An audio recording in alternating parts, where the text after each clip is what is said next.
Bionicle Legends 9, Shadows in the Sky. Written by Greg Farsty. Recording by Dungeoneer Harold. Chapter 1. Antros perched on a high ledge and looked down over Cardanui. His searching gaze took in the Matoran villages built atop fallen stalactites and the great swamp far below. Cutting through the center of it all was a massive waterfall which flowed from the sky and fed the marsh. Not so very long ago, this place would have been thought beautiful by Matoran standards of beauty. But today it was a place of chaos and fear, betrayal and grief, and Antros looked upon this and saw that it was good. He spotted his ally Chirax in the distance circling above the Matoran settlements. After a few moments, the bat-winged being came to a gentle landing beside Antros. "These Matoran are stubborn," Chirax grumbled. "All but one of their villages captured. Their friends turned to our side. Their position hopeless, and yet still they resist."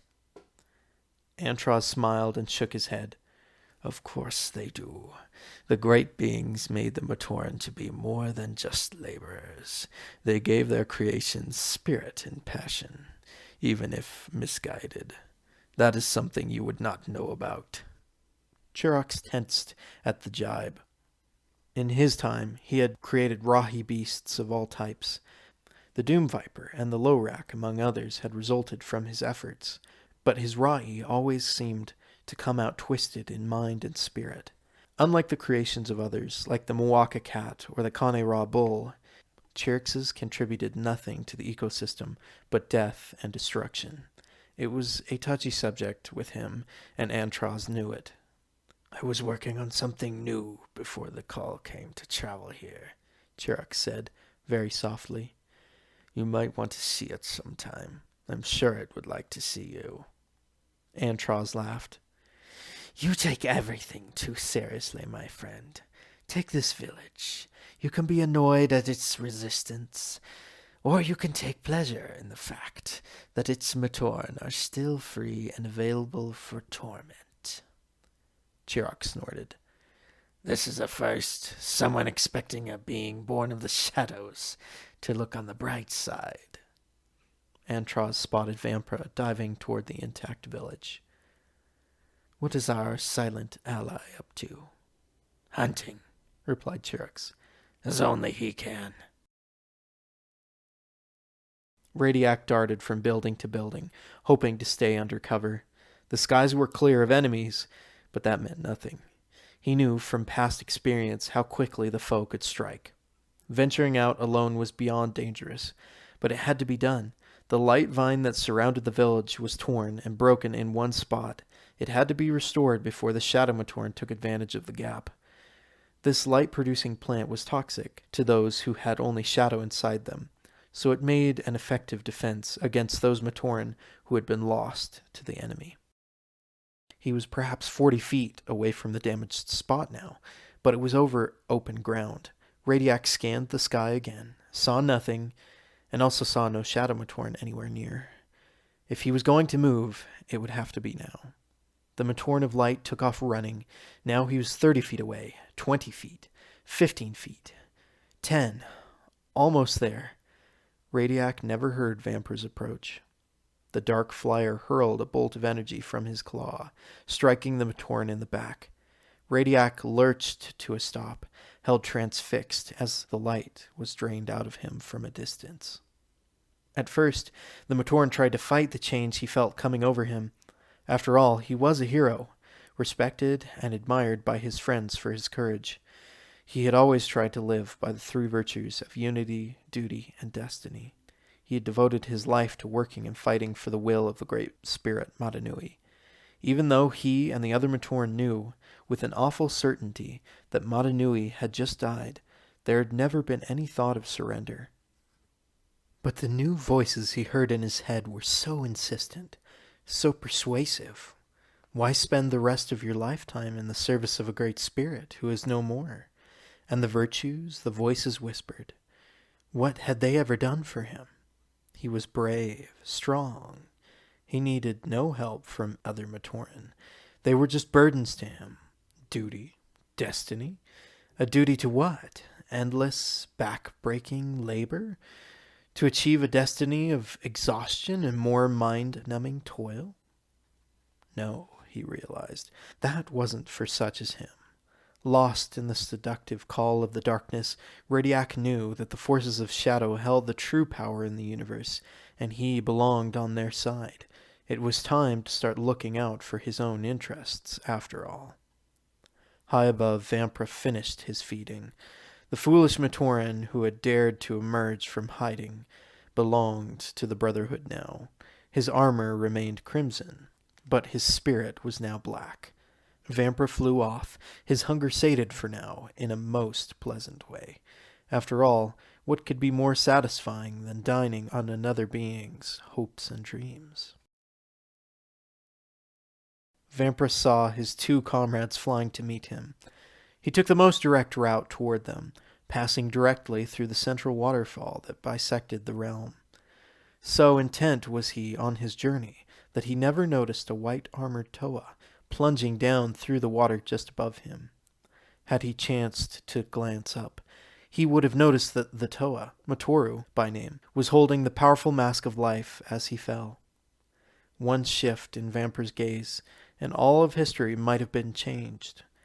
But everything, Toa, Makuta, and even masks of power, have a destiny to fulfill, and its course is not so easily altered. Antros flew close, his mouth curved in a vicious smile. "Jorx is upset with you," he said to Vampra. "What am I going to have left for my work if you keep consuming all their light?" Jorx snapped. "I was promised material for my studies." Vampra said nothing.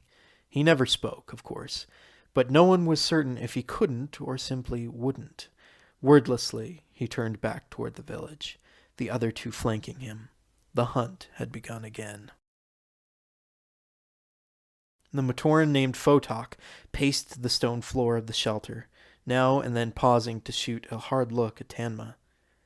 "What is he waiting for? Radiac should be back by now. We need to go find him."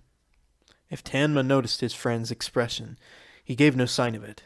He already knew the situation, but he couldn't afford to worry about the fate of any one Matoran. The entire population of the last free village left was crammed into this underground chamber. Even through the thick walls it was possible to hear the frustrated hissing of the shadow leeches as they looked for ways in. He knew that meant the enemy was in the air overhead. If Radiac was out in the midst of that, he was already lost. After a week of fighting, Tanma knew better than to try and stage a rescue. Rushing out while the leeches were still outside was an invitation for more Matoran to be turned to the side of shadow. Fortunately, the creatures did not live long. Once they expired, it was usually safe to go up above and try to harry the retreating foes. Tanma hated hiding as much as Photok, Solek, or any of the others did, but the alternative was a quick defeat, and all of Cardinui in the hands of the enemy. This way, perhaps, they could hold out long enough for help to arrive. He caught himself, struck by the absurdity of his last thought. Help? Help from who? Who even knows we're here? Not for the first time, Tanma missed Korup. In the absence of a Turaga, he had been the leader of the Cardinui Matoran. Both wise and a warrior, he had kept everyone's morale up in the first years after the fall. If not for him, civilization might have ceased to exist here in this massive cavern. Tanma could have used Korup's counsel now, but that was impossible.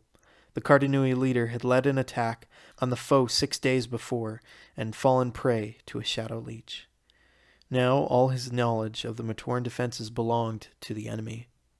Still, he had given one gift to his people before that last battle. He had told them who they were facing. "Ancient legends say we must always keep our true nature hidden," Korup had said. "This is the reason why. This is the enemy it was foretold we might one day face. The warriors of shadow, the dwellers in darkness, the brotherhood of Makuta." Solek interrupted Tanma's memories, muttering something too low to be heard. "What was that?" asked Tanma. I said Toa wouldn't act this way, Solik replied. Tahu, Kopaka, they would be out there fighting, not sitting here, hiding and waiting. Tanma shook his head.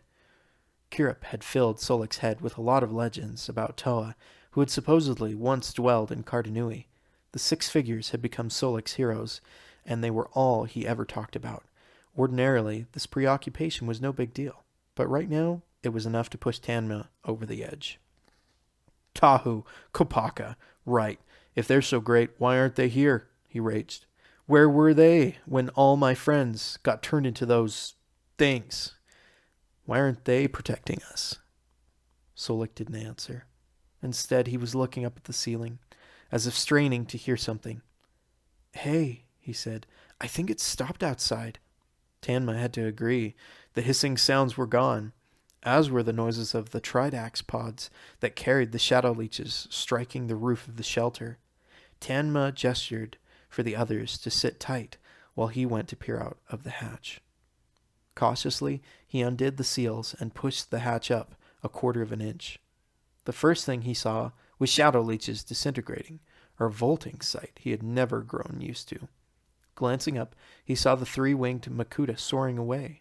Then his attention was drawn to the massive waterfall that fell from the sky through the heart of the land. Was that someone plunging down through the falls? Yes, it was. He couldn't make out who it was from this distance, but it was definitely a figure. The newcomer was wearing a mask that glowed more brightly every second. Suddenly, for reasons he couldn't name, Tanma knew something either very good or very bad was about to happen. He slammed the hatch shut. Get down, he shouted. All of you, now! The Matoran looked at him, confused, but after all they had been through the last week, they weren't about to argue. They hit the hard floor and waited. The only sound was their harsh breathing. Then came the light, brilliant, blinding. It seeped through the solid stone, through walls and roof and hatch, illuminating the entire chamber.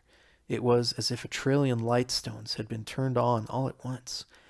On second thought, that would have seemed like a dim glow compared to the radiance that filled the chamber and all of Cardanui. It lasted an instant, and it lasted forever. Each and every Matoran felt a surge of hope, as bright as the light had been, as if some measure of balance had suddenly been restored to the universe. Tanma suddenly realized he had closed his eyes. The light had been so bright that it had made no difference. Opening them, he checked to make sure everyone was all right. Satisfied that they were, he went to the hatch, opened it, and peeked out. The 3 Makuta were still in the air, but something had changed. They no longer flew straight and true, but wheeled crazily through the sky. There was a faint glow attached to everything, as if an inferno had raged a moment before and then been extinguished, leaving burning embers behind. What is it? What do you see out there? Asked Photok. Tanma took a long time to answer. When he did, it was to say, I don't really know.